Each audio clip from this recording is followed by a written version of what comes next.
que é o DNS? Se você já usou a internet, você já usou o DNS. O DNS ele é usado para converter nomes de domínio amigáveis ao ser humano, como por exemplo guilhermeteles.com.br, em um endereço IP. Tá aí, né, 216.59.63.173. É basicamente uma lista telefônica, gente, onde a gente procura um nome e acaba encontrando um número, tudo bem? Então é a conversão que é feita. Os endereços IPs são usados pelos computadores para eles ficarem na rede. Hoje a gente tem duas formas, né? O IPv4 e o IPv6. Então qual que é a diferença básica? Os endereços IPv4 eles estão acabando. Basicamente é como se fosse os IPv4, né? Esse caminhãozinho aí de areia, então que ele está cheio já, né? Já está acabando. E quando a gente vai para o endereço IPv6, ele tem um tamanho, né? Praticamente 4 vezes maior, né? O endereço IPv4 ele tem 32 bits e o endereço IPv6 ele tem 128 bits, então a gente tem essa quantidade gigantesca, né, de endereçamento IP, é praticamente a quantidade suficiente para encher o sol, uma analogia aí para a gente entender o quanto de dispositivo que tem, tá? Os top level domains, se olharmos para nomes de domínio comuns, como google.com, bbc.co.uk, globo.com, você vai notar uma sequência de caracteres separados por pontos. A última palavra em um nome de domínio representa o domínio de nível superior. A segunda palavra em nome de domínio é conhecida como nome de domínio de segundo nível. Isso é opcional e depende do nome do domínio, né? Tem o gov.br, o co.uk e por aí vai. Os top level domains, né? Esses nomes de domínio de nível superior são encontrados pelo IANA, que é a Internet Assigned Numbers Authority, em um banco de dados da zona raiz, que é essencialmente um banco de dados de todos os domínios de nível superior disponíveis. Você pode visualizar esse banco de dados visitando iana.org. Os registradores de domínio, então, são basicamente entidades, né, que controlam os registros, elas são exclusivas, então, logicamente, também elas se falam para saber quem que são os nomes de domínios, né, registrados aí tanto no Internic ou por outros aí que a gente tem. Atualmente a gente tem a Amazon, a gente pode registrar domínio na Amazon, tá? Eu mesmo registrei o guilhermeteles.cloud, tem a GoDaddy e por aí vai. Start of Authority é o início do registro da autoridade. Ele armazena dados como o nome do servidor que forneceu os dados, ou seja, o servidor root mesmo que está lá para o seu domínio, o administrador da zona, a versão atual do arquivo de dados, que pode estar mudando de acordo com a quantidade de registros que você tem, TTL, etc. Os números padrão de segundos, né, que é o TTL para o arquivo de tempo de vida útil, e os registros NS. NS eles são os servidores de nome, ou seja, os name servers. Eles são usados pelos servidores de domínio de nível superior para direcionar o tráfego para o servidor de DNS de conteúdo que contém os registros DNS autoritativos. Então, basicamente, quando eu tenho um usuário que digita guilhermeteles.com.br, ele vai, né, num top level domain que vai estar direcionando para os servidores de name servers e vai estar chegando no dono da nossa zona, né, no Start of Authority. Os registros tipo A. Um registro tipo A é o tipo fundamental de registro DNS. O A no registro significa o endereço. Então, o registro A é usado por um computador para converter o nome do domínio em endereço IP. Como exemplo, Guilherme Teles para essa numeração, né? Semelhante a uma lista telefônica. TTL. O TTL é a duração em que o registro DNS ele é armazenado em cache no servidor na resolução ou no PC local do usuário. É igual ao valor do time to live em segundos.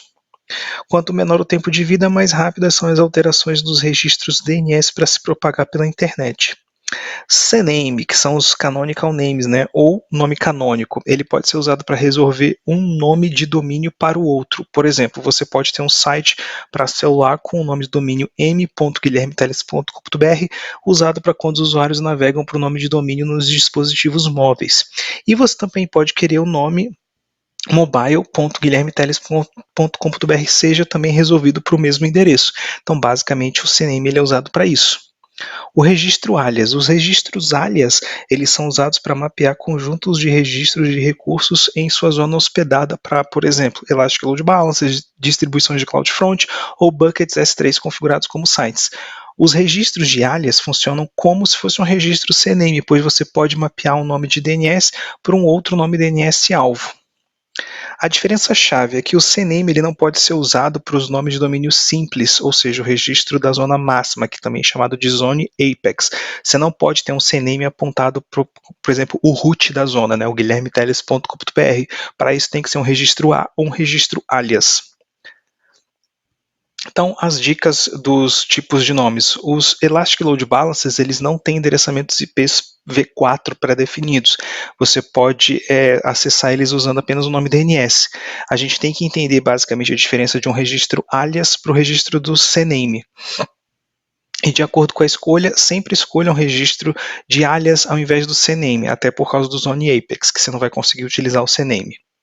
Então, os tipos de DNS comuns, tem o SOA, NS, o registro tipo A, CNAMEs, MX, que é para e-mail, e PTR, que é para direcionamento. Então, para registrar um domínio, a gente hoje pode comprar um domínio diretamente na AWS, tá? E pode demorar até 3 dias para registrar um domínio, dependendo das circunstâncias. Quando eu registrei o domínio guilhermeteles.cloud, ele levou cerca de 1 hora para estar totalmente disponível, tá? Então, a gente recebe um e-mail, né, quando a gente registra o nosso domínio, né, o guilhermeteles.cloud foi esse processo. E ele aparece aí na telinha, né, do Registered Domains. Então, política de roteamento disponíveis. Tem o roteamento simples, que é o Simple Routing, Weighted Routing, que é como se fosse por peso, Latent Based Routing, que é latência, Failover Routing, que é ativo-passivo, né, quando um falha o outro responde, Geolocation, ou seja, por geolocalização, Geoproximidade, que é por fluxo de tráfego, né, ele é uma política de roteamento mais avançada, e Multi-Value Answer Route, que é para resposta de vários valores.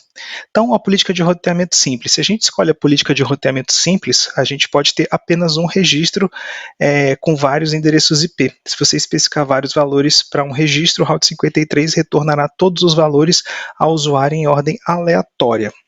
Então, basicamente, o usuário vai lá, bate no Route 53 e ele pode ter tanto uma resposta do 10001 quanto do 10002.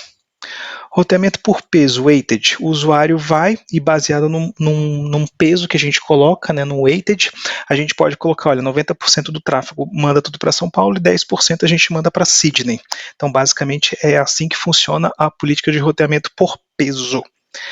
A política de roteamento por latência. Então, se a gente tem um usuário em São Paulo e a gente tem servidores em Sydney e em São Paulo, ele vai pela menor latência, tá? Então, basicamente, se o usuário está fazendo query em São Paulo, ele vai ter uma latência menor porque o servidor já está ali. Agora, se ele estiver, por exemplo, lá na Oceania ou na Ásia, a latência vai ser menor para ele estar chegando em Sydney. Então, ele vai acabar sendo direcionado para Sydney. As políticas de roteamento por failover. Então, basicamente, a gente tem o usuário e ele, basicamente, o tráfego que tem principal, ele sempre vai para São Paulo. Só que quando essa instância ela falha, aí o tráfego principal acaba indo para Sydney, ou seja, você configura isso de acordo com o que você preferir. A política de roteamento por geolocalização. Então, basicamente, se você tem clientes específicos numa região, por exemplo, na Oceania, então, automaticamente, o cliente, se ele está lá, ou seja, o provedor dele, as queries DNS estão vindo da Oceania, a gente pode direcionar ele para Sydney, por exemplo. E se a gente tem clientes no Brasil, eles vão estar sendo direcionados, por exemplo, para São Paulo. As políticas de roteamento por geoproximidade. Aqui, como eu falei, né, é uma política muito mais avançada que a gente tem que o Amazon Route 53, ele direciona o tráfego com base, né, nos recursos de localização geográfica e dos seus recursos.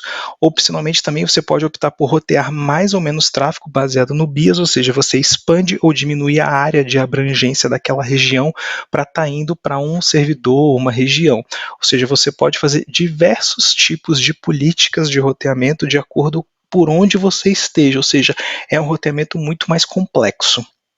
E além disso, você tem que usar o fluxo de tráfego, que é como se fosse um workflow. E o roteamento de vários valores, ele é diferente do Simple Routed, porque a política de vários valores permite a gente configurar o Route 53 para retornar, além de vários valores, baseados na consulta de DNS, e também configurar principalmente o health check, ou seja, a integridade de cada recurso. Então, ele é só semelhante ao roteamento simples, a diferença é que a gente usa o health check. Então, quando falha um valor, ele automaticamente vai estar mandando para um outro valor que esteja saudável.